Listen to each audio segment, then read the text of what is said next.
Hi you guys. So today we're kicking things off in our Thanksgiving series. We're doing a lot of festive drinks for this holiday season, whether you will be celebrating with family, whether you'll be celebrating with friends, whether you'll be celebrating over Zoom, whether you'll be celebrating in person. We've got a little something for everybody.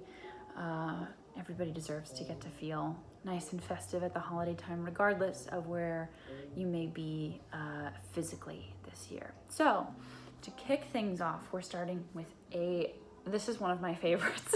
I love mulled wine and mulled cider. So there's some options here for alcohol drinkers, for non-alcohol drinkers. This can go both ways. It's great. If you are making the alcohol version, you're gonna want a bottle of red wine. I tend to use a lot of Cabernet because I just really love Cabernet.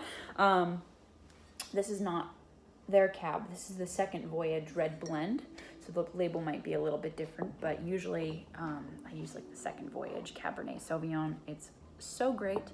It's very reasonable at the grocery store, I've found.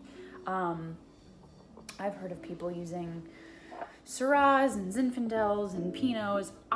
My personal belief, some people will say, well, that's too full-bodied. Well, that's too mild. Use a wine that you like. Use a wine that you like.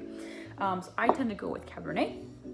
You're gonna wanna do a full bottle for my recipe. So a nice full bottle of wine. Then you're gonna wanna use anywhere from 1/2 to 3/4 of a cup of brandy, cognac. The brand doesn't matter. It's gonna add a nice extra boozy kick. Warms you right up from the inside out. Not only physically is the drink hot, but it does the trick on those chilly evenings. You're gonna wanna come in with an orange sliced. Make sure you wash your produce first. Just cut it into thin slices and then rind and all, and you're gonna throw that in the pot as well. Probably gonna need maybe a medium size sauce pot in order to make this. Of course, that changes if you're multiplying the recipe. But so far we've got the wine, the brandy, the sliced orange, about 2 tablespoons of honey if you want it a little sweeter. You can also use maple syrup if that's your jam and you have access to good quality maple syrup. When I made this for my partner and I, he said that he usually likes his mulled drinks to be a little sweeter, hence the honey or the syrup. But without the honey and or the syrup, it still drinks is very full-bodied. It's again, doesn't have that same kind of sweetness, but you do get that really rich taste still. So that's just a personal preference.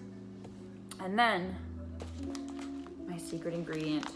This is a very well-used bag, but this is a bag of mulling spices. It used to be probably about 4 times the size. I've used a lot of it, but I'll take the rubber bands off so you can see the label. This is from Monterey Bay Spice Company. They're mulling spices. I'm not sponsored. Just really love this product. Theirs contains orange peel, cinnamon, clove, and allspice. This is a 1 pound bag. Was a 1 pound bag. And this is great for mulled wine and cider. It's also great for my mulling spice syrup that I use. This is what I've been using all those times. So you're gonna want about 3/4 of a cup of this. You can add a little less, but I find that a little bit more, I really like those spice notes to come through. That's my favorite.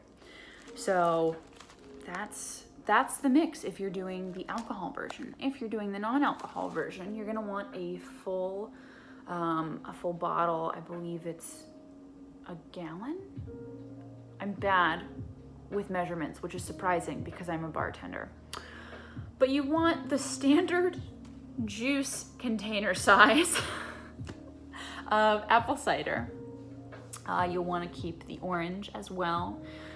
You could also throw in some fresh sliced apples to this. Then you add in the honey and or the maple syrup and the mulling spices. So pretty much the whole recipe stays exactly the same, except no alcohol. For both of these, you're gonna want to let them simmer on the stove top anywhere from 15 to 30 minutes, depending on how strong you like your infusions. Make sure that it doesn't boil. You don't want to bring the temperature up too high, especially if you're using alcohol, because then all the alcohol is going to boil off. If that's what you're looking for, then by all means, go for it. But if you're putting the alcohol in, my thought being you probably want to keep the alcohol in, don't let the temperature get too high. Let it take its time, simmer, just a little bit of gentle movement in the pot, anywhere from 15 to 30 minutes or so. And then it's ready to go. The mulled wine it doesn't need any more alcohol added. If you are making for a mix of alcohol drinkers and non-alcohol drinkers, you can make just the mulled cider, and that served on its own warm is great for non-alcohol drinkers. And if you want to spike it with some bourbon or some spiced rum, I'm not telling you how to live your life, but that's a great option too, especially if you're trying to make a drink that's going to be accessible for a diverse group of people with a diverse group of needs. So there you have it. I know I kind of talked you through this one. My editing skills are still quite poor, so I'm trying to do one take, and bringing you back and forth with me to the stovetop wasn't really an option. So I'll keep working on my editing skills. You guys whip up a batch of mulled wine or mulled cider. Let me know how it goes in the comments, or leave me a comment on my Instagram, or send me a DM, or send me an email through my website. Whatever you want to do, however you want to do it. Let me know if you tried this, if you liked it, what kind of wine you used. If you used fresh pressed cider is the best, obviously, but if that's not accessible to you, let me know what kind of apple juice you use, what brand.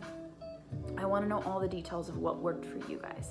So thank you guys so much for tuning in. Welcome to November and Thanksgiving season. I've got some really fun drinks in my Thanksgiving series. A little something for everybody. Some sweet, some savory. We've got some fun ones.